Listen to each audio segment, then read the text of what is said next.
We'd like to welcome you to our City Council meeting. We are in the Provo Municipal Council chambers. It is 5:41 on Tuesday, June 5th. We'll call this meeting to order. This meeting is being broadcast live on YouTube, Provo City Council, where it will be available for on-demand viewing. The council requests that citizens help maintain the decorum of the meeting by turning off electronic devices, being respectful of the council and others, and refraining from applauding during the proceedings of this meeting. As you can tell, our air conditioning is out. So just apologize for that, and you can take off your coat. I'm taking mine off. We'll begin with the roll call. Cliff Strachan. Gary Millward. Dave Sewell. Kay Van Buren. Gary Winterton. David Harding. Dave Connect. George Stewart. Wayne Parker. Our opening prayer will be by Dustin Graybaugh, and Josh Yost will lead us in the pledge.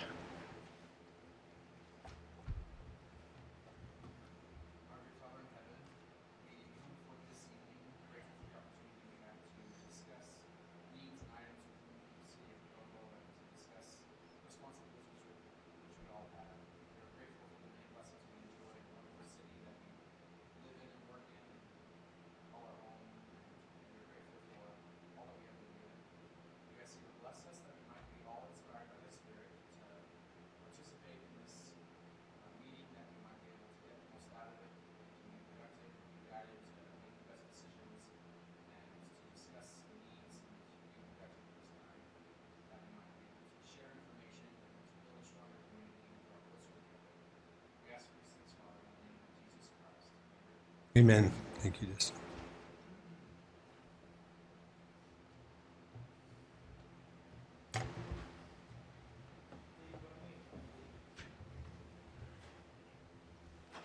Allegiance to the flag of the United States of America and to the republic for which it stands, one nation under God, indivisible, with liberty and justice for all.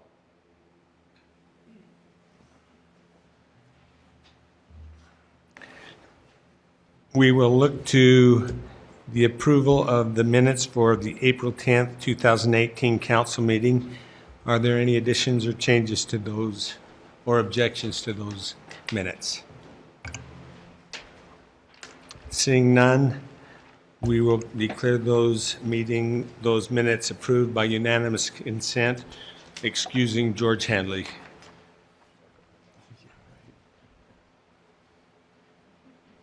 Mr. Chair, if I may, for the comfort of our guests, because the AC is out, we brought water in a cold bowl back there. If you're uncomfortable, if you're hot, feel free to get some water and cool off in here.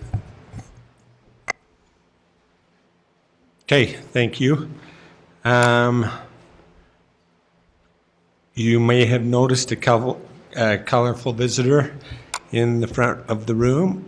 I'm going to invite Karen Tapahi to tell us about that and what the heck are we doing?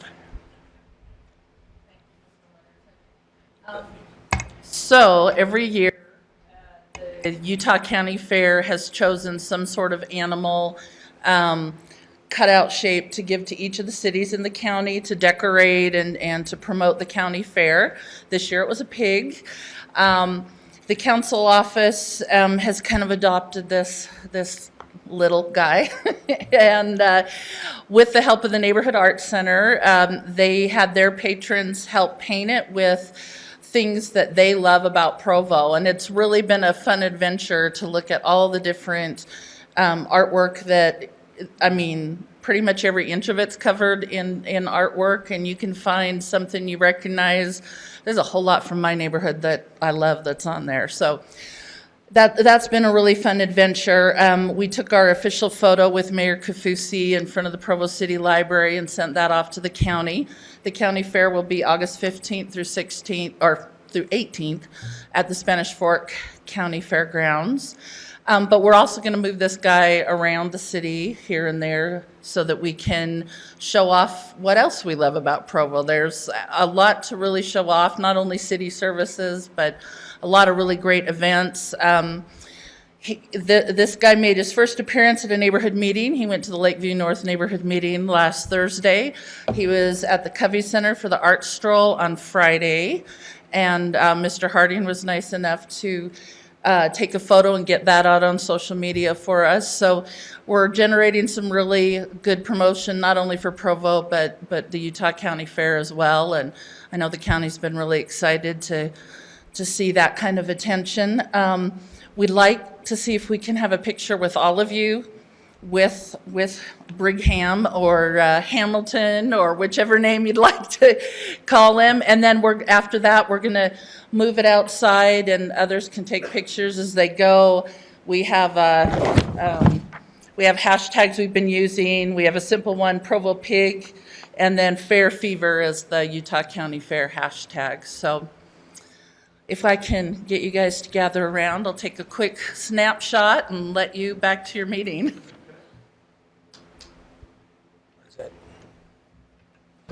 Could I ask a quick question?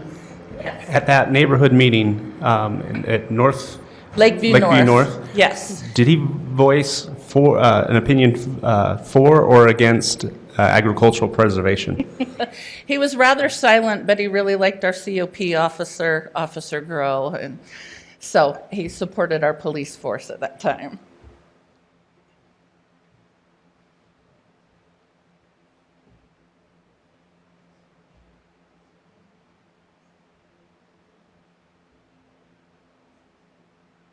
Works either way.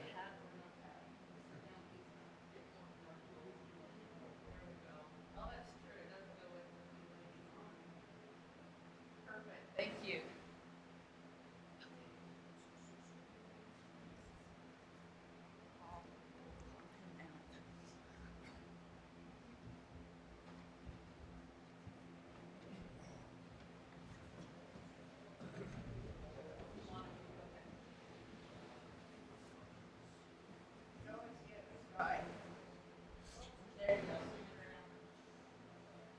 Fireworks, Bolt High School, the Fruit Festival Parade, library. Really cool tree at the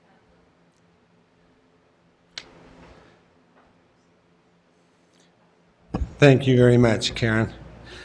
We will now enter the public comment portion of our meeting. As indicated on the screen, a required public hearing will be held for certain agenda items prior to the council action. After each such item has been presented, time to comment will be provided for all those who wish to speak. For items that do not require a public hearing, public comment will still be taken following the presentation of the item. But we will be limited to 10 minutes with that public comment. At this time, 15 minutes have been set aside for an open public comment period, which is intended to allow comment on matters that do not appear on the agenda. Persons who wish to speak during this time to an item that is on the agenda will not normally be afforded a second opportunity to speak during the comment period specific to that item. During any public comment period, each speaker will generally be limited to 2 minutes. Additional time may be given to individuals specifically invited to speak, such as applicants, neighborhood chairs, or others that may be representing additional persons. Please begin your comment by stating your name and the city of residence. Due to noticing requirements, no formal action will be taken at this meeting on matters that do not appear on the agenda. Those with any public comment are now invited to come forward. Hello, my name is Vance Law. I live in the Grandview neighborhood on Grandview Hill. I am here representing a number of my neighbors, though I'm not a neighborhood chair, but have spoken about the Bulldog Boulevard project. All that I have spoken with are opposed to it. We don't see how eliminating 2 lanes, one on each side of the road, can increase traffic flow.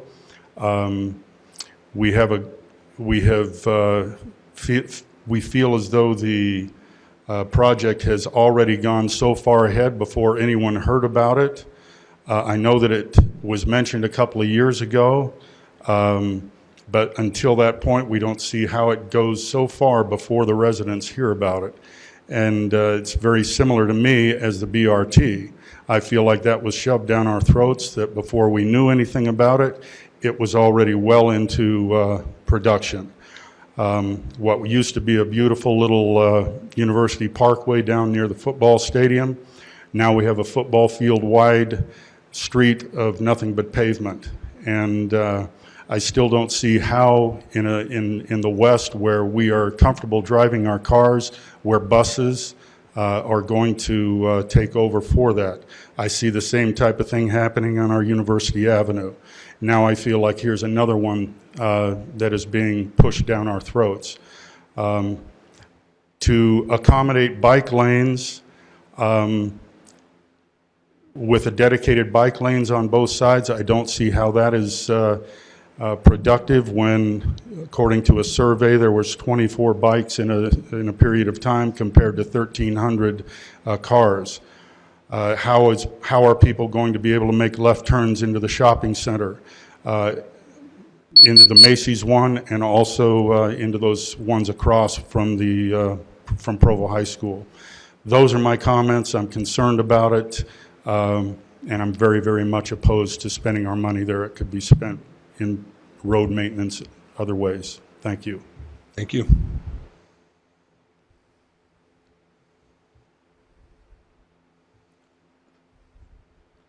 Pam Jones, Edgemont neighborhood.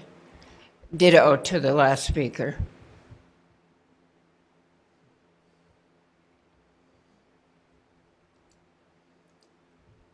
James Paxman from the Grandview neighborhood. Ditto to the last two speakers. I would like to add, one of the reasons I've heard why they're doing it is for safety concerns. I've driven on Bulldog Avenue Boulevard for about 25 years now, and multiple times a day, and I find it to be a very safe road. I actually look forward to going on it because I can get places that I want to go to. In all that time of driving, I've seen one accident. In other places of Provo, I've seen many more. So when I hear statements that it's the most dangerous place in the city, I just don't believe it. If there is an uptick in accidents in that area, those that have had teenagers attending Provo High, I think some of that could be attributed to the 16 and 17-year-old drivers in the snow trying to make right turns into the high school and left turns coming home. As we know, the high school's been relocated, so that no longer is an issue. One of the areas that concerned me in talking with those that put this together in the last couple of weeks is they said we don't design for busy conditions. We design for the average, which in my mind means 8 o'clock and 5 o'clock, we're going to be at a standstill. At the 50-plus events coming home from BYU during the year, we're going to be at a standstill. One of the things that they put into design is that by restricting the lanes, right now, those that want to go west and turn right on State Street can be backed up for more than a city block. With the new design, they're going to be pushed over into the traffic that should be going straight, which means people in the going straight are going to be trying to move right, which in my mind makes a more dangerous condition and slows down traffic and increases pollution, which we should be concerned about at this time. If the design is put in place, we're going to be driving, doing U-turns, trying to get to our destinations in the area, which means more time on the street and more air pollution. Thank you.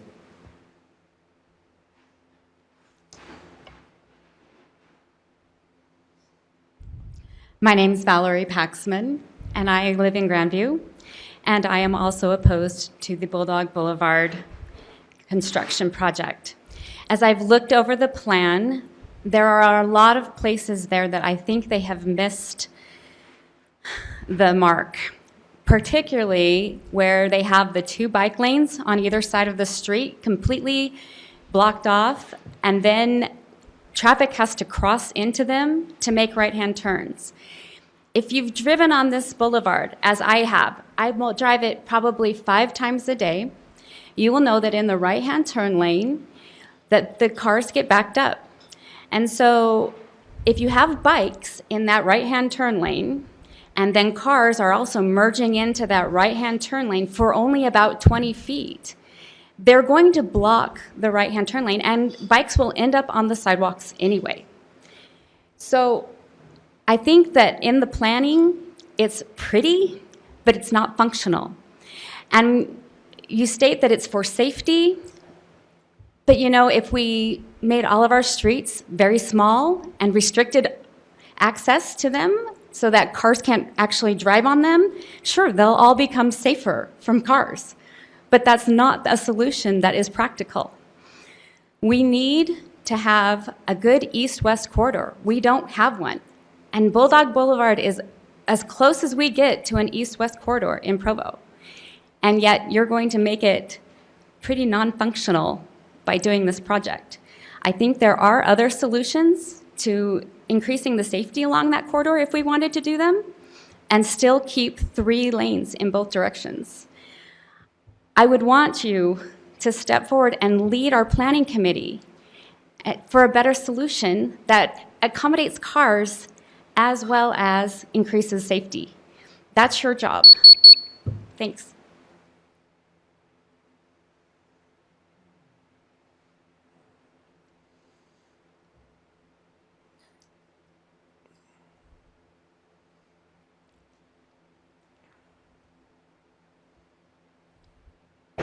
Good evening.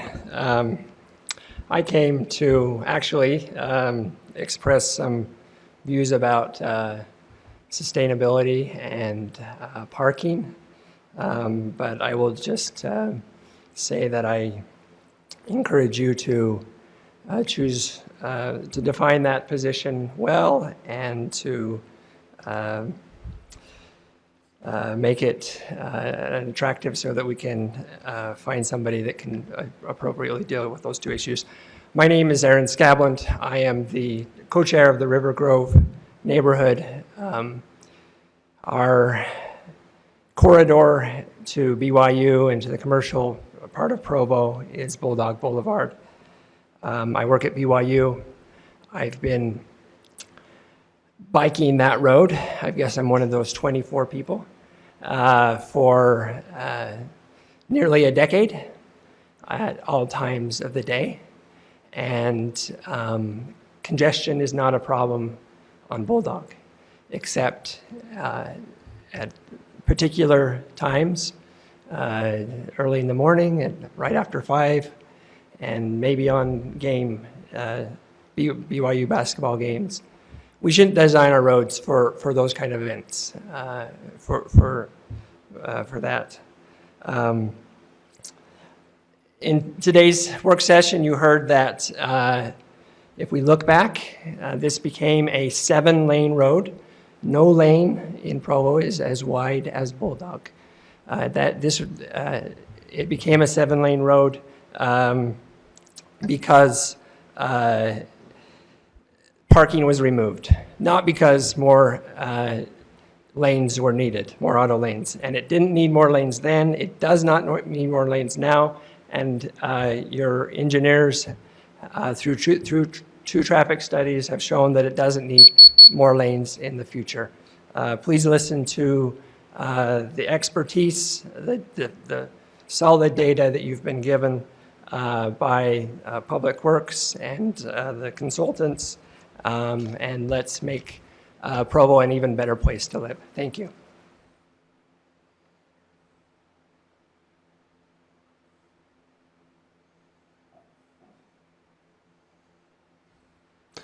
Any other comments? Seeing none, we will close this portion of the public comment, and we will go to the action items, action agenda. First, we had an issue in our work meeting today, and we would like to bring items 3 and 4 forward right now. We'll start off by reading in number 3, an ordinance amending a zone map classification of approximately 43 acres of real property generally located from 920 South to East Bay Boulevard, from the University Avenue to 190 East, from planning industrial commercial PIC to regional shopping center in the East Bay neighborhood. And Josh Yost, I guess, will be doing that, and not Aaron Ardmore. Aaron's asked me to step in for him as he's on a scheduled vacation starting today. This is a very straightforward application from our Economic Development Department to facilitate the continued redevelopment and re-tenanting of the East Bay Shopping Center located as you described. It was zoned to the planned industrial commercial zone in 1994. Since that time, that portion of that East Bay area has developed in a definitely retail commercial aspect, and the PIC zone has been amended to move in a direction more akin to a manufacturing or an industrial zone to accommodate some of the uses that we've had approach us for locating in the Mountain Vista Industrial Park. So in order to facilitate the redevelopment of that area to increase the confidence of tenants and the new management group in that area in the future of the area, and to permit additional considerations that increase its viability for retail, including increased signage and other considerations. The Economic Development Department has requested this amendment. It was presented to the Planning Commission and received a unanimous approval or unanimous recommendation to you as the City Council, and as well as a positive recommendation from staff, and we would recommend that bring that Planning Commission and our recommendation to you to approve this application for this zone map amendment. Are there any questions for Josh?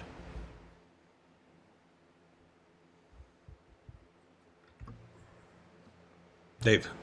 Do we have an image of the property that we're looking at? Yes, Okay. that area. And just run down a few, what are the...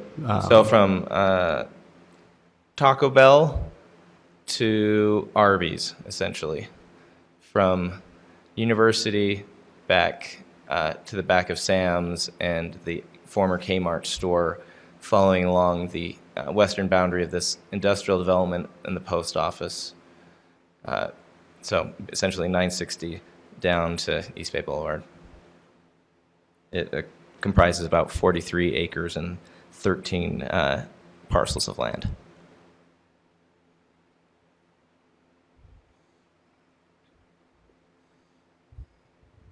Any other questions?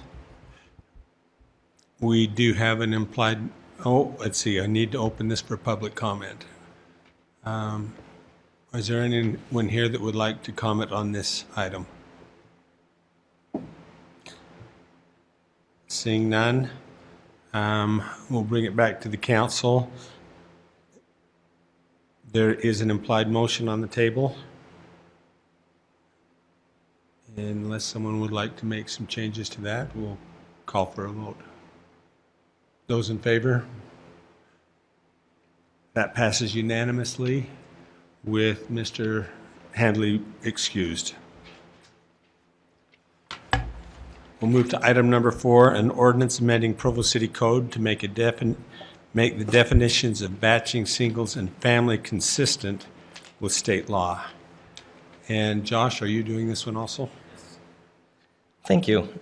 Acting on a request from a constituent via Mr. Sewell, the planning staff brings to you an ordinance to bring our definition of family and batching singles, our terms that we use to define different classes of occupancy here in Provo, into conformance with current state law. In order to do that, we, as you can see in the staff report, we changed basically 2 sections of the code.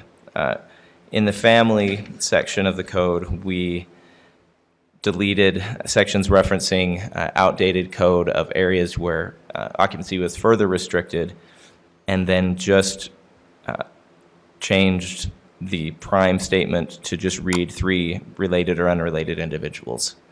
In order to make the entire code consistent with that, we removed a section from the batching singles section of the definitions that established certain neighborhoods within the city where occupancy by unrelated individuals was further limited. So we removed that reference and then removed the extensive list and description of those neighborhoods where occupancy was further restricted. So we feel like we've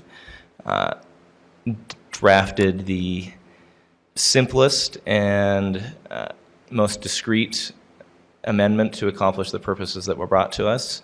And it comes to you with the unanimous recommendation of the Planning Commission as well as recommendation from staff.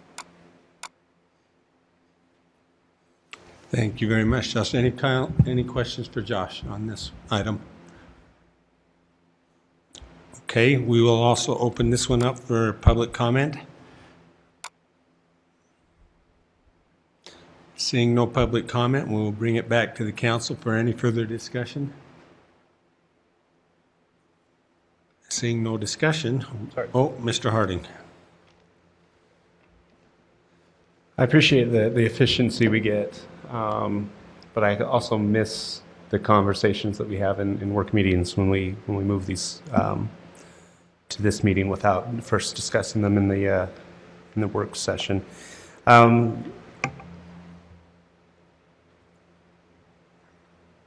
So you described some of the changes, and I read through it, and I didn't follow all of it, but you talked about how this really is just taking out the definition, or just describing the neighborhoods on which it applies, and removing the additional limit. Is there anything else that this does? No, it simply just removes any reference to areas of the city where we previously only permitted 2 unrelated individuals to occupy a dwelling, and removes any related references to that provision from both the definition of family and the related converse definition of bashing singles. Okay, thank you. And then I plan on voting for this, and I appreciate the efficiency, or to use that word, but that this was brought to a council member's attention. The department supported the change, and here we are voting on it. I think it was very good. Let me bring up my own concern, and we can decide later on if it's something that we want to address similarly. So in state code, it sounds really loud, I apologize. In state code, it acknowledges, or it references the term single family as a designation for certain housing types, but then just defines the number of unrelated individuals that can occupy such a unit. Whereas in Provo City's code, we define the term family. And yes, it's for that title, but I'm actually kind of uncomfortable with government defining what family means. Maybe it's just semantics, but I think I would prefer, I prefer the way that the state approaches it and just defines occupancy rather than defining what family means. But anyway, to me, that's some code cleanup we could do in the future. Mr. Connect. So help me out here, Dave. On the state level, some years ago, maybe 10 years ago, they looked at family definitions and came back and said, statewide, it's going to be 3 for college towns and 4 for non-college towns. So what I guess, I apologize if I'm not being clear, and I'm looking at it in front of me, so it makes sense to me because I'm looking at it. But yes, they set those occupancy limits for single-family housing, but they don't say, we will define a family as X number of unrelated individuals, and you can only have a family. Actually, I believe that the state law does call out the definition of family, and they're not saying that you can only occupy a single-family residence, because that would be lots of different things. Gary, do you have that language available to clarify this? I don't have it at my fingertips, but let me see if I can find it.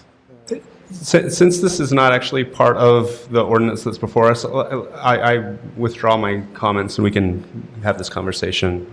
I suppose just as one note, I seem to recall in my time as the code enforcement attorney, there's an advisory opinion out there somewhere that maybe I can find for you for that future time.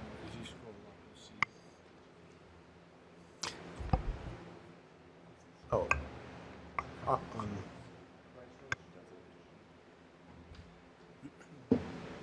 Council members, if you look, the next couple of pages, Exhibit A details the language that is removed to make it consistent with state law.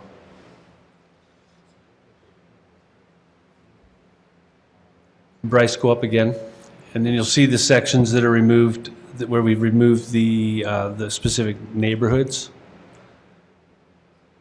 And then again, further down, you'll see kind of a restatement in another section about the definition of family.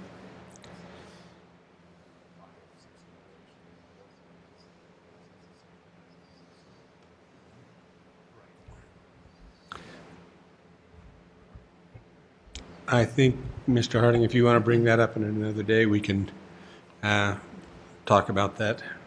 And you can talk with community development and make, if you have any recommendations from the council, we can bring those forward. Any other discussion around this? We do have an implied motion then. I'll call for a vote. Those in favor? That passes unanimously again with Mr. Headley out of town. We'll move back to item number 1 now. A resolution approving the program year 2018 annual action plan, 4th year update to the 2015 5-year consolidated plan, including CDBG and HOME Funding recommendations. And Dan Gonzalez will present this item. Thank you, Mr. Winterton. Hello, everyone. We were here a month ago opening up a 30-day public comment required in order to submit the action plan to HUD. Every year, we receive an allocation of Community Development Block Grant and Home Investment Partnerships Program funding. In order to receive those entitlement allocations, we need to submit an application. It's in the form of the action plan, which includes the projects that will be taken, that are proposed to be taken on, and how the funding will be used. Again, we presented this a month ago. At that time, we only had estimated amounts. And that very day of the first public hearing, we received the final allocations from HUD. So we have received, we have included updated documents that include those. However, there were some questions from some of the council members with some of the funding that we have been using and how it has been used. And so if we could look at the first exhibit, this is a brief summary of the use of CDBG funding from the year 2000 to 2017. Again, it's very, there's a lot of data behind it, but just to give you an idea, this is how the CDBG funding has been used in the last 17 years. This, however, does not include the funding that has been used for housing items. That I'll show you here in a minute. But if I have you look at it for a couple seconds, and if you have any questions, I'll be happy to answer it, if you have any.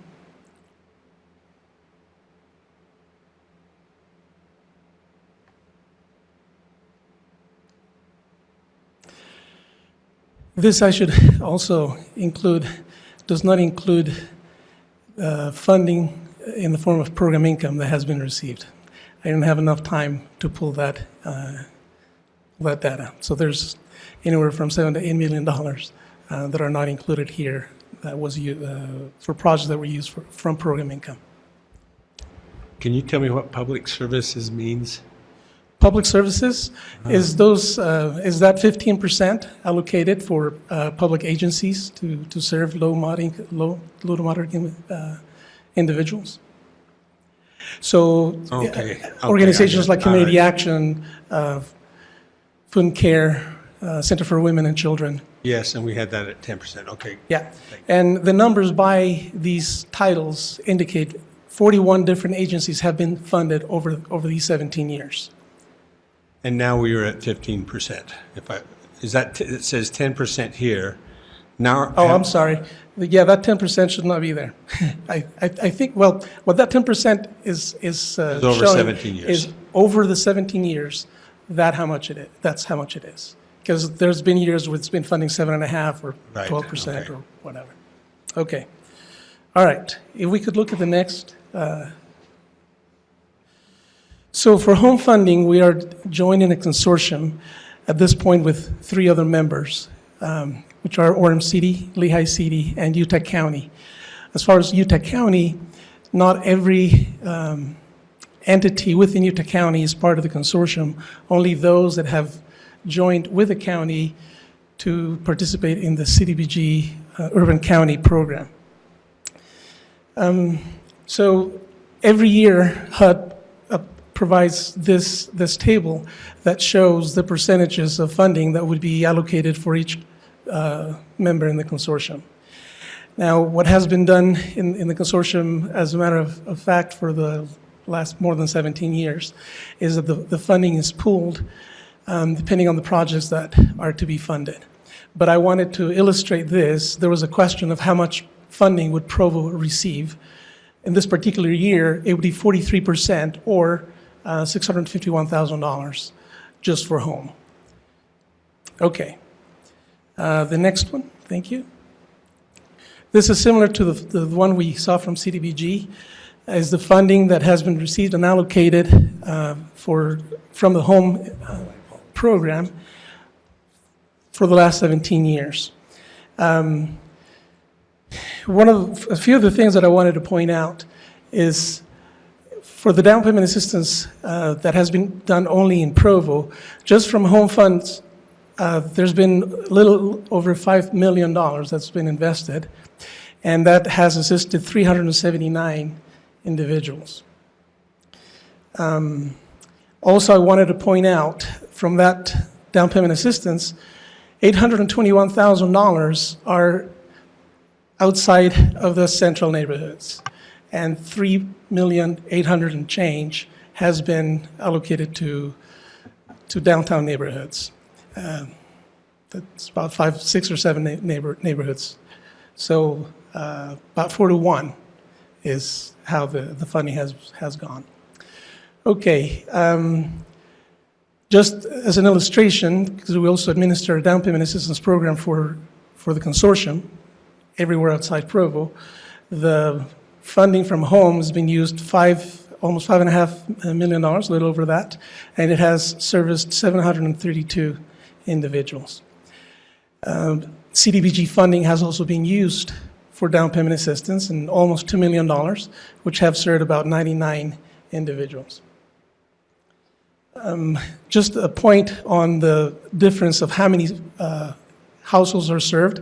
The main difference is because in the different iterations of the down payment assistance program in Provo, down payment assistance loans have been made up to $40,000.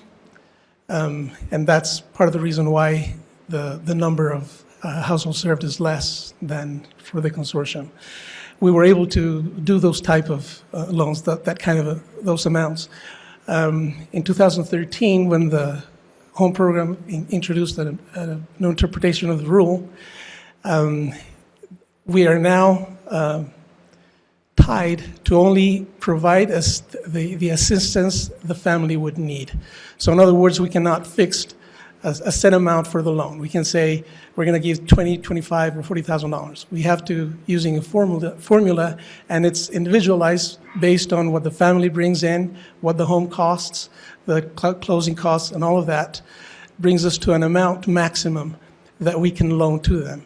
And that typically is no more than $10,000. That's the cap that we have set, $10,000. Okay, the rest of the sheet, I'm not going to go into detail to each one of them, but it shows you the different projects that have been done in Provo in the last 17 years. Can we move down to the bottom of this, please?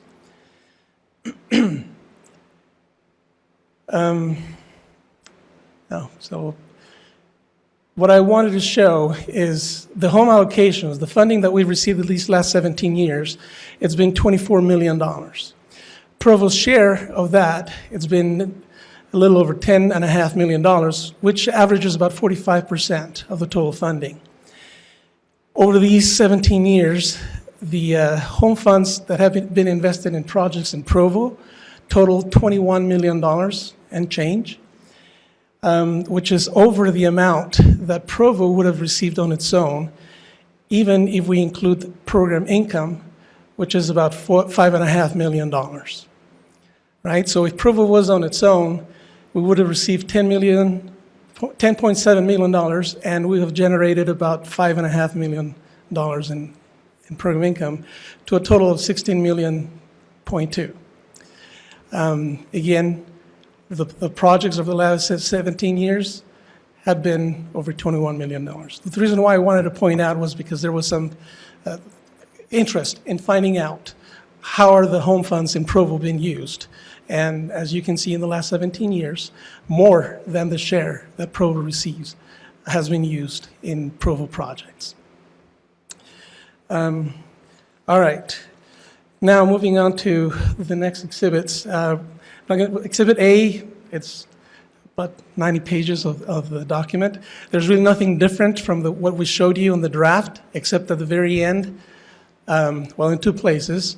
In the projects section, AP 35, we have updated the amounts that we expect will be funding the projects. And at the very end, Appendix A, which includes the public comment, has been updated to include comments from last public hearing. The document is technically not complete until the public hearing ends today. If there are any comments, we will add them to the document, but basically those are the only changes that you will see in the document.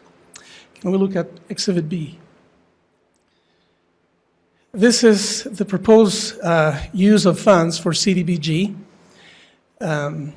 using the final allocation from HUD, which is $1,229,028, in comparison to the estimated that is there to the right of $1,085,000. So to make it easy, on the right-hand side, if you can scroll down a little bit, please, we have shown you what was proposed to be funded with the estimated recommendations and what's recommended with the final ones. The top ones are different because admin is based on 20% of the money received. So that has increased to $245,000. We have made some adjustments as well to the program delivery. It's basically, trying to add here really quickly, should have done that. 65. It's just a little over what was proposed before. I had percentages, but they didn't come through in this sheet. The next item is the public services funding. We had proposed with the estimated funding to fund up to $162,000, but with 15% of the new amount, that amount changes to $184,354. In the next exhibit, I will show you what changes are there. But below the capital projects, there are no changes except for the amount recommended to fund for the 200 East bicycle and pedestrian improvements. When the committee made these recommendations, they had, what's the word? In case we received less funding or more funding, they had recommendations to that effect. If we received less funding, then everybody would be reduced in equal percentages based on the funding. If we received more funding, then it would go first to the bike project, and then if there was any left over, to try and fund any others that were not fully funded. Since the increment on the final allocation was not sufficient to fully fund the request from Public Works for the 200 East Bicycle project, that's the only project that has changed and has increased to 353. Okay, the next exhibit, please. So this is that 15%, the $184,000. The changes are in purple. Well, again, this committee had a similar proposal. If there was less funding, to reduce by percentages to everyone, but if there was additional funding, to fund to 100% the organizations based on their final ranking score. And so based on that, these three organizations are the ones that have the highest points in total score, and so as long as the funding was available, they were funded to 100% for the case of Rocky Mountain and the Provo City Police Victims Assistance Project, and then family support was funded to 83% of their request. So those are the changes, and again, we have side-by-side comparisons of what the estimate proposed and what the final allocation receives. Next exhibit, please. This one is for the home funding. Again, the changes here are basically in the admin, which is again 10%, just bringing it up to that 10%, which is $151,000. The CHODO funding, the Community Housing Development Organization funding, which is a minimum of 15% of the grant, which was bumped up to 113 to the two CHODOs that submitted applications and are recommended for funding. The rest of the funding, since, as you can see here on the right, those percentages, all organizations, this year was a different year. We had over $1 million of program income to allocate, and with the additional funding from HUD, we had more than the requests, which in my 15, 16 years here, I had never seen. So all organizations have been recommended to be funded to the 100%, with an exception to Habitat for Humanity.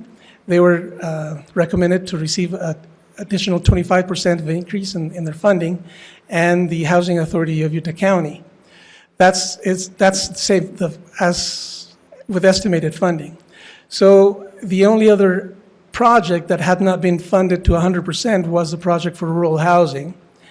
And so with the additional funding, it's been allocated to them, bringing them to 96.9% of the request. That is all the information I have. If you have any questions, I'm happy to answer them. I have one question about administration. We're percentage of the total grant is what we get. Right. And we had hoped to run it on this. What do we do? What would we have done if we would have gotten the amount we expected? Now we've got extra money to run the program, or what does that mean? Help me understand where that money goes. Well, as it is, we've run on a deficit in the department. The funding that we get from these two programs is not sufficient to cover all the costs of salaries and all the other administration costs. So having the increase here brings us closer to covering all of those costs. And that increase, the deficit is funded through the RDA. Is that right? Well, in many cases, we use program income to bridge the gap. Okay. Yeah, that's how we do it.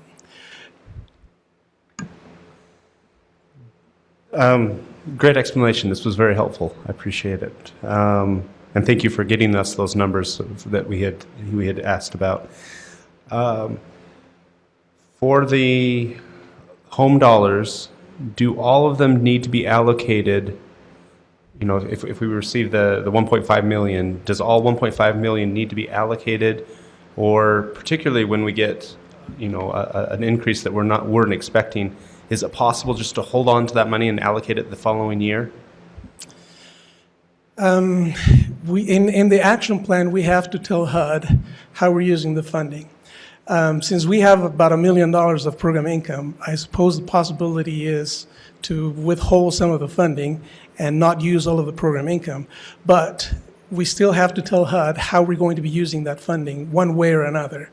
In the past, they have been making some changes where we had a little more flexibility how to allocate program income. Now, we have to, all these projects based on these amounts and both program income and the allocation from HUD need to be allocated specifically in HUD's system, the Integrated Disbursement Information System, to match what we are proposing. So, thank you. I guess the short answer is no. Mr. Connect. So, seems like it was last year, maybe the year before, that we looked at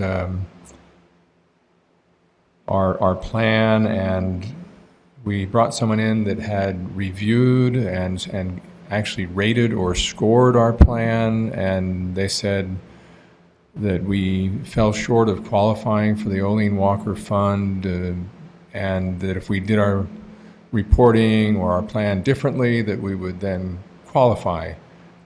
I'm not familiar with what you're stating. Okay. Maybe if you can give me more information. I don't recall anything like that. We'll have to then go back and dig up that information. So you're saying that somebody ranked our plan? Yeah, that they all get ranked, all the cities. By? Maybe what you're talking about is the affordable housing plan. Yes. That community development prepares. Right. That is not this document. Okay. Yeah. I think I get you there. Yeah. And so that was and we were just talking about that, and so I thought I'd ask, and so you're bringing the right information here, that it's not your responsibility to do that, although do you consult with them? We work together. Yeah. And we were hoping that as we go forward, we would kind of tweak it and modify it so that it did meet their expectations, and so that we would qualify for yet another funding source. Okay. The Olene Walker money. So I just wanted to kind of bring that up and make sure that it was on the radar, so that whatever interaction you have with community development, that it ends up getting better and more complete, or whatever it is they would like to see. Okay. Just as a matter of information, the Olene Walker funding is state funding. Yes. So the city itself does not apply or receive Olene Walker funding directly, cannot, because we receive our own entitlement. But agencies or organizations can apply to them depending on the projects that they are building. And I suppose that through us, not through us. Oh, we're not involved in that at all. So when we brought this fellow in, he implied like we really needed to up our game, and you're saying it doesn't matter whether what our score is on that? I'm not saying that doesn't matter. I'm saying that the city itself doesn't apply for the funding. Right. I think it would be very helpful to make any adjustments needed to the affordable housing plan to assist in the efforts of agencies or other entities that are looking to apply for that funding, which apparently they are looking at. I don't know if that makes sense. The state is looking at the city plan, yeah, but indirectly as somebody else is applying for their funding. So if we do make the adjustments necessary to the housing plan, it will benefit those agencies and ultimately the city in providing more housing projects. Exactly. Thank you. Okay. Okay, are there any other questions? This is an item that is open for public hearing. We will invite anyone that would like to comment on this to come forward now. Seeing no comment, we will bring it back to the council for any further discussion. And Mr. Harding, did you have anything? So thank you for the answer, that it sounds like we don't necessarily have to allocate everything, but we do have to, explain and how we're using that money. I'm just curious how the council feels. We were allocated 42% more than we expected, and that doesn't happen very often, but it happens. It's the reality in this case. And I guess I'm a little uncomfortable voting to allocate more money to organizations than they requested. I feel that's not, that could be problematic. If an organization puts together a request, they kind of have something in mind on how they're going to use that money, and if we give them more money than they request, I worry how it might be used. May I answer the question? Yes. The organizations do apply if the request is funded higher than what they asked for. It would benefit the organization in bridging that gap. The funding that they request, I guess what I'm trying to say, the funding they request and they receive from home is not. It doesn't fund completely the project. It bridges a gap in the total financing that they are doing. And an example with Habitat for Humanity, their project is about $1.2 million. So instead of having to look for $1.05 million, they can only look for $1 million because we're giving them $250 instead of $200. The project for rural housing is $40 to $50 million or something in that neighborhood. So I guess what I'm trying to say is the increase on the amount that they're requesting doesn't overfund their program or project.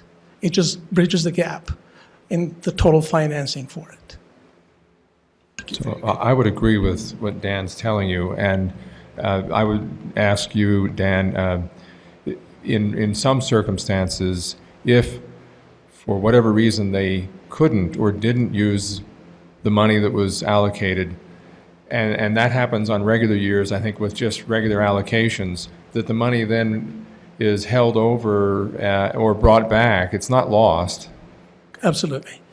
So in around 2009, 2010, I may have those years a little mixed up, the RDA had requested over 2 or 3 years a total of about almost $2 million to fund the down payment assistance program.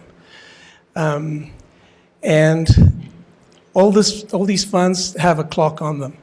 So for the funding we're requesting now, we have a total of 5 years. 2 to have a contract, and a total of 5 years to completely use the funding. With the housing market as it went, we were not able to use all that funding. And about 3 years ago, I came to council because we were in peril to lose about $2 million of funding that we had not been able to use in down payment assistance, and were allocated to 3 or 4 different projects. But in answer to the question that you have, yes, if for whatever reason they're unable to use the funding, it comes back and then it can be reallocated. It gives us some time, as we have 5 years to do it, but yeah. So thank you. I appreciate that as well. This is an unusual dilemma to have, and in some ways it's a good dilemma to have. But I guess I feel more comfortable if the city's helping to fund gaps, and we still expect these organizations to go out to the community to fund these projects as well. And so, even if this isn't giving them surplus money above and beyond their projects. It's still, funding more than just the gap, and so I'm still... Okay, I'll come in and I've sat on the CDBG committee 7 different years, and when you have a committee empowered to review these things, and I can see that their initial recommended funding for both of these was in excess of what was asked for, and I remember doing that on CDBG committee for social services, where you have to make hard choices, and sometimes if there is a few extra dollars, you decide to give it to the group that you feel is going to make the best use of it. And so part of the recommendation here is guided by the committee, correct? Correct. I mean, the recommendation is made by the committee members, yes. Sure. And so when they feel good about this, and so that's what they're recommending to us. Correct.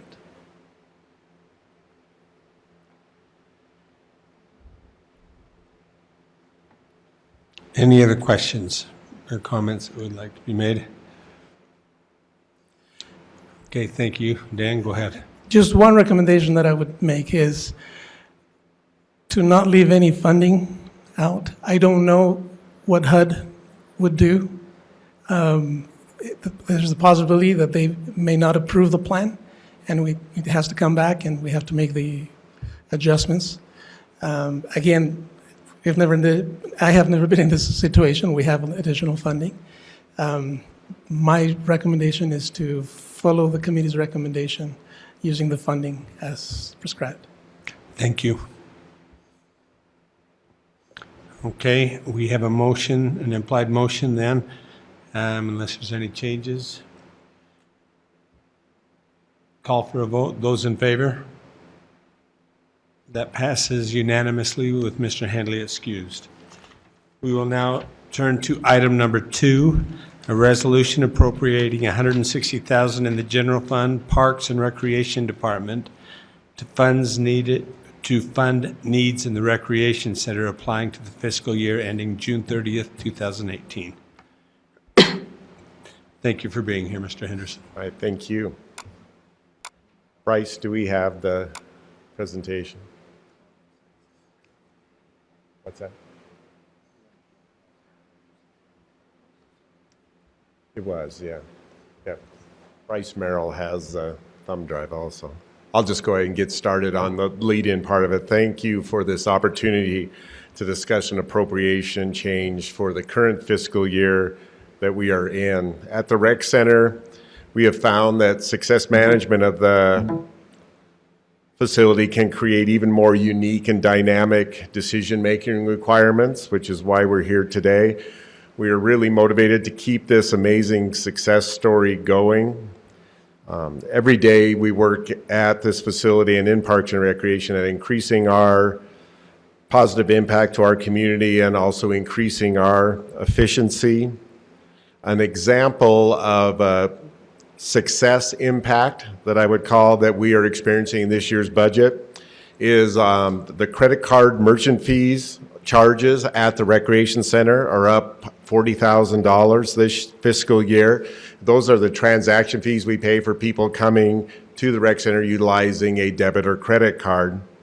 This is completely caused by more people wanting memberships or paying for the day. And obviously the revenues we take in are way more than this credit card charge. In government budgeting, we operate off appropriation. We don't operate like a checking account where if we have the money, then we're able to pay extra bills. So that's why we are back here to talk about an appropriation increase for this current year to bring us to the finish line on June 30th. So looking at the success it created for the need for the appropriation and with the extra revenues coming in exceed that ask, that really puts us in a great spot. So at this point, I'm going to turn it over to our manager from day one at the new Recreation Center and a major creator of the success that we're experiencing right now. And I'll turn it over to Bryce Merrill, our Rec Center manager, to go over some of the analytics involved with this.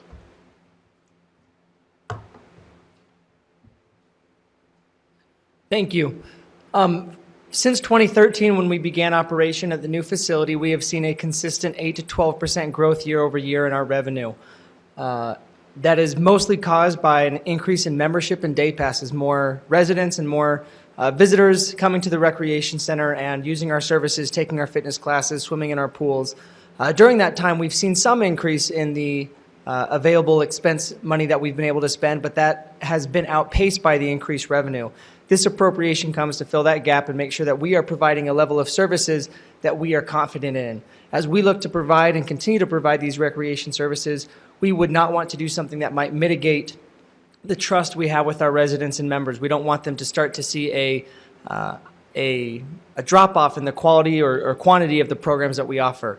We definitely would not want to sacrifice some of the safety in terms of the number of lifeguards or the number of staff watching the children of our patrons while they're in the child watch. And we would not want to do something that would artificially cap the success that we've found at the recreation center in terms of shutting down early or starting to reduce hours to keep our costs in line with the appropriation instead of the demand of our residents. When we look to compare our facility operation to the national standards, we can see that we are still well below the average cost of running a recreation facility. Our facility, and these costs are measured in square feet, operate at about $23 per square foot compared to the national average of $28. We staff at about $15 per square foot compared to the $16.43 national average. Even with the increase in appropriation that we're requesting today, we will remain well below the average operating costs and still almost $1 below the national average in staffing. All of that is to show a 117% cost recovery rate, which is the leading recreation center cost recovery rate. And that doesn't take into account the $400,000 additional dollars that we're able to set aside for future capital needs. So our actual recovery rate is closer to 130%, which is, again, as Scott mentioned, a story of success of our residents choosing to engage and continuing to engage in recreation center services. And beyond just the cost per square foot, we are able to deliver a level of service that is unparalleled as well. We have 5 times the national average for the daily users, which is definitely the most exciting part for us. We want to run an efficient operation, but we want to run an operation that our residents are excited and continue to use. So going into some of the specifics of what this additional money will cover. The big portion is going to cover personnel costs, and I'd like to stress that each of the additional requests we're making are not going to administrative or support services. Each of these are going to pay personnel that are directly delivering services to our recreation center patrons. Right now, our current fitness schedule in summer, which is typically the slower half of the year, has 162 weekly fitness classes across a variety of different formats. In Child Watch, we're booking at a 98% rate during our peak fitness hours, and we're seeing over 50,000 kids per year. For custodial, we have 2 million annual visitors right now, and each of those visitors requires a level of staff to clean up after them to maintain the level of operation that we're comfortable with. Finally, we have a number of direct cost or proportionate staffing issues. The more swim lessons we offer, the more swim lesson instructors we need to hire. Each of those, as with all of these costs, are covered by the revenue that we've already brought in and already received at the recreation center. And it speaks to that point of not wanting to cap or artificially cap some of the success we've had. If we have children in the city that need to take swim lessons and are able to pay, we want to make sure that we're able to offer those swim lessons and do so in a way that we can deliver those services with pride at the quality we're accustomed to. The other half of it is some of our operating costs. Like Scott mentioned, we have seen since our last appropriation increase a $40,000 increase in merchant fees. This is that 3% fee that we pay to the Visas and the MasterCards of the world to cover the Sky Miles and those types of programs. In concessions, we've seen an $11,000 increase. We've seen over a $20,000 increase in the revenue, but we have to have the appropriation to buy the churros or to buy the green smoothies that people are buying while they're at the recreation center. Similarly, our supplies have gone up $18,000. Things like toilet paper and chemical cleaner, gym wipes, some of the consumables that we use in the fitness environment just to supply, again, the increase in members. And then we've also seen some of our special event and member outreach events. Just had a question about the merchant fees. I know that we charge a fee for, if we do it through the utilities, there is a 3% charge. we don't apparently do that at the rec center No, necessarily. the software does not have a transaction rate fee. Some softwares will have an additional 1% or, some sort of arrangement to pay for the software. We bought our software outright when we opened the facility. So this is only money going to the credit card industry or to those companies per their card. So we receive a report that tells us how much each company receives based on who swiped their card that month, and we just pay it. We want to make sure that we sound like and we continue to remain a partner of the city. This is something we've really worked hard, and we haven't had to come to the council for an appropriation to use the additional revenues we've brought in. For the last 3 years, we've gone through a number of cost-saving initiatives. 4 of our biggest were rethinking and redesigning the way we purchase and use utilities, especially electricity at the facility. As we warmed the temperature, as we increased the hours that we have our lights on, we found additional savings in LED structures, time structures, to make sure that any cost or any increase in utility was absolutely essential and there wasn't a way to save money. We went through multiple vendor changes, changing the way we did business and pressuring our partners to make sure that we were receiving the best possible price and leverage some of our bulk purchasing power. And so we saw substantive savings in custodial and concessions.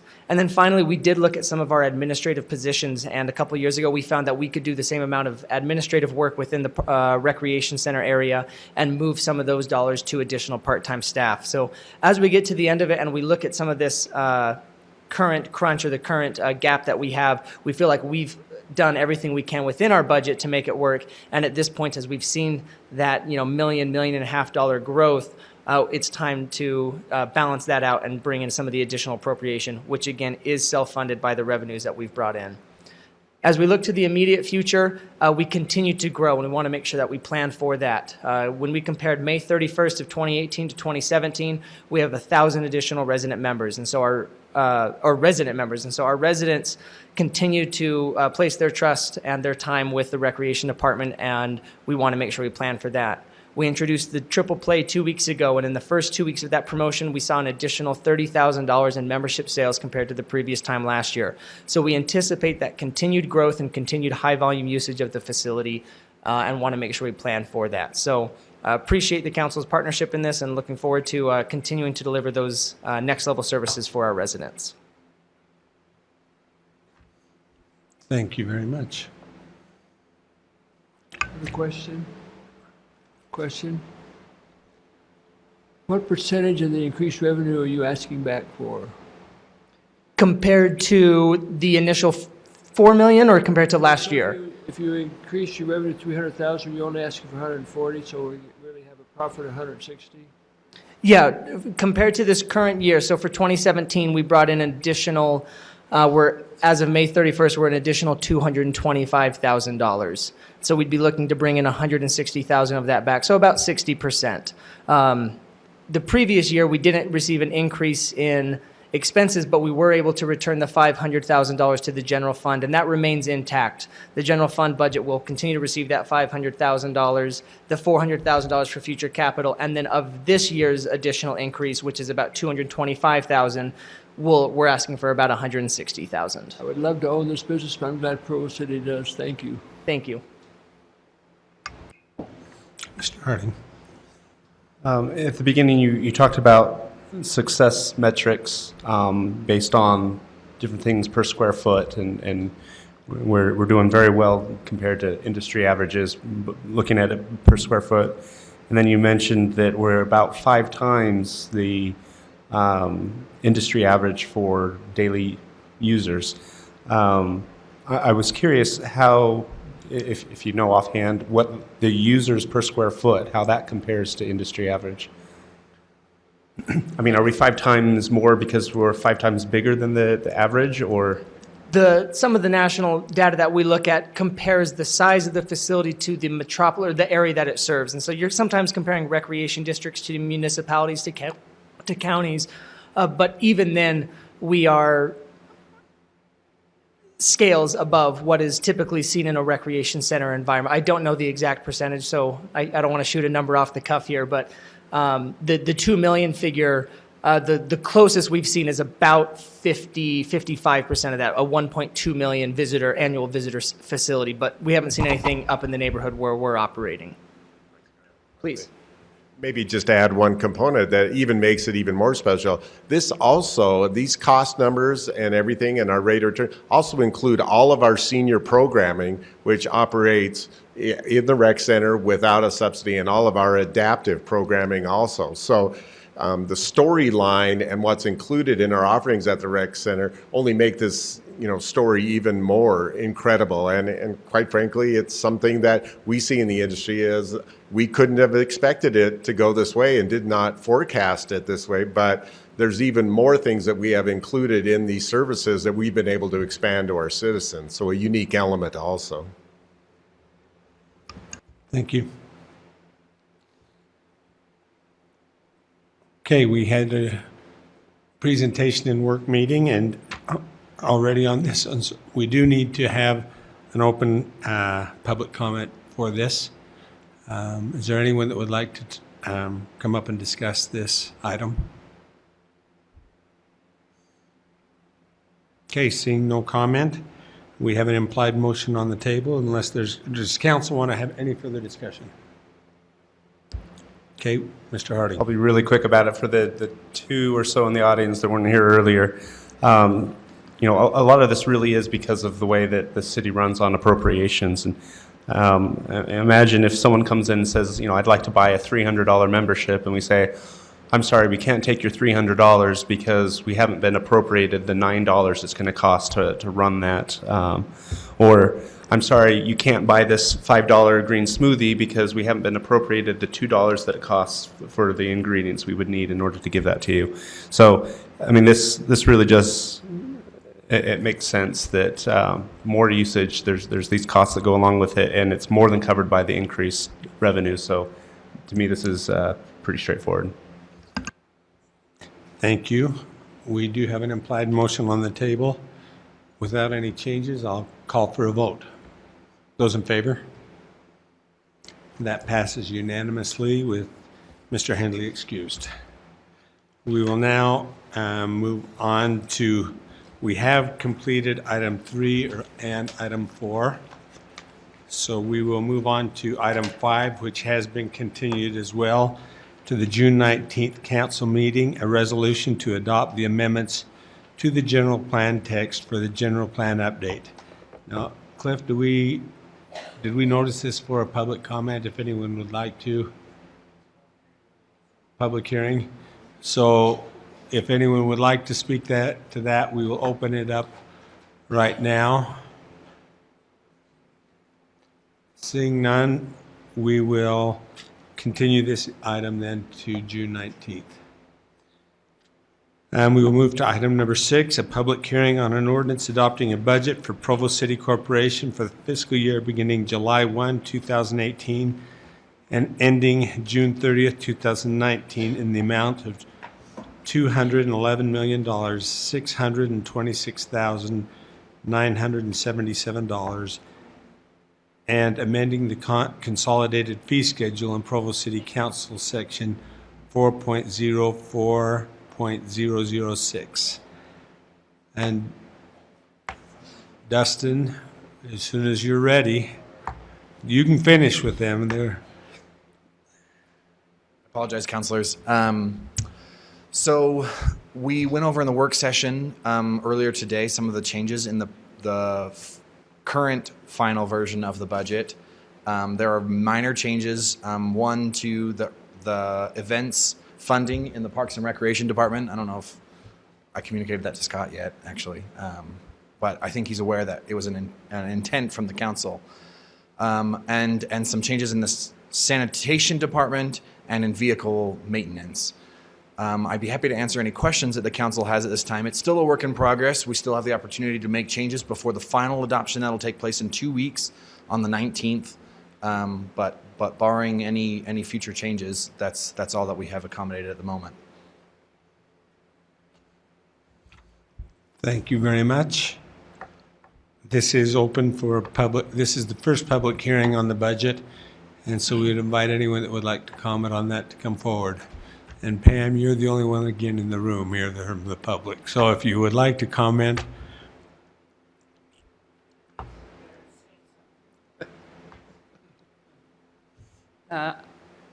Pam Jones, Edgemont Neighborhood Vice Chair. I really enjoyed, I don't know why, the budget retreat a couple of weeks ago. It was very informative. And I went through part of the budget online. I wasn't about to download 137 pages to read it on my own. My only question really is, where have you cut taxes?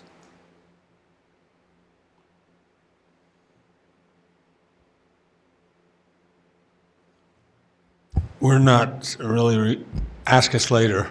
We're not allowed to respond during public comment right now. Well, I know you can't act on items. And we don't but respond usually. You can't ask questions, answer questions. We usually don't, Pam, but I would love to talk with you about that in the future. Okay, think about it. Okay, thank you. Mr. Connect. I would just like to thank Pam for coming, and I think she would come even if she wasn't a vice chair in the neighborhood program. I do too. Kudos to you for coming, for caring. This is so important. This $211 million budget, and you would think we'd have a packed house. Gary? Mr. Stewart. Pam, I think we're going to have to figure a reward for you, an award for you for being the only person here to hear our budget hearing. So thank you. We need to do an award for you. You're the only one here to hear our budget. Thank you. So thank you.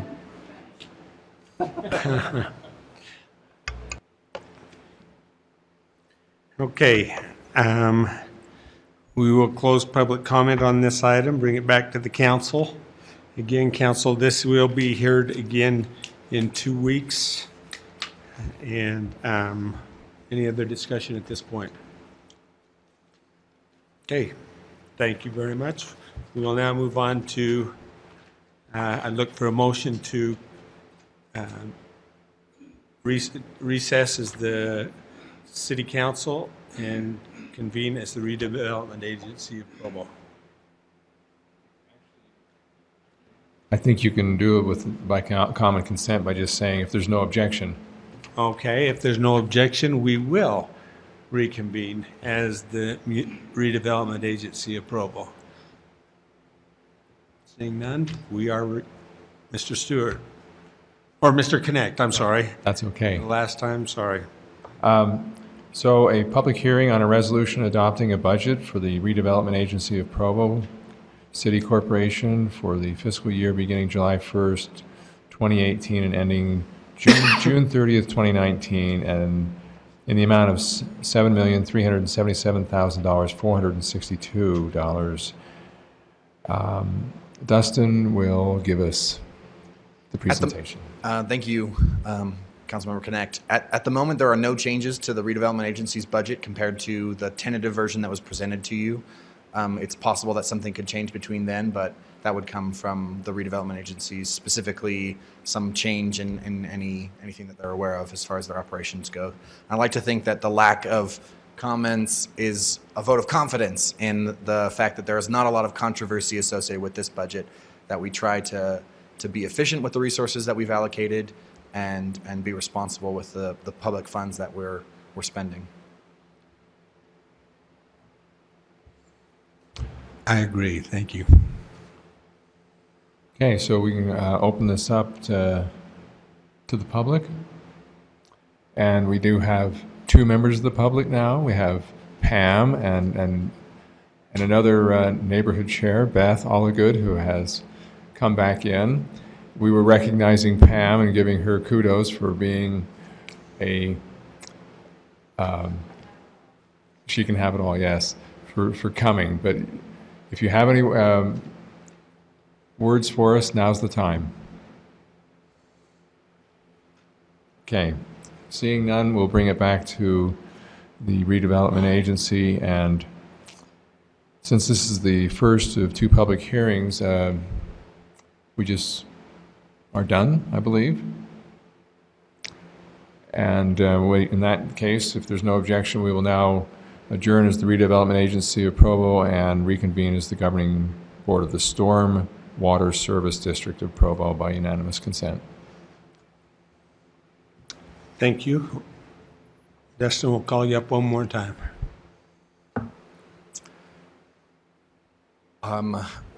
Council members, thank you for your consideration. There are likewise no changes to the stormwater's budget. I believe that the final version will include some consistency in the language of the stormwater. I guess there's a number of different titles that we refer to the stormwater entity, and I think we're trying to make sure that those are all in a line. So that will be revised, I think, in the final version that you'll see in 2 weeks. I'd be happy to answer any questions related to it. Thank you. Again, we are required to ask for, as this is a public hearing, if there's any comment on this item. Okay, seeing no comment, we will again be discussing this on June 19th. If there's no objection, we will now adjourn the Stormwater Service District of Provo by unanimous consent. And this will also adjourn the meeting. Those in favor? Oh, we don't need to vote. It's unanimous consent. Why did I do that? Thank you for being here.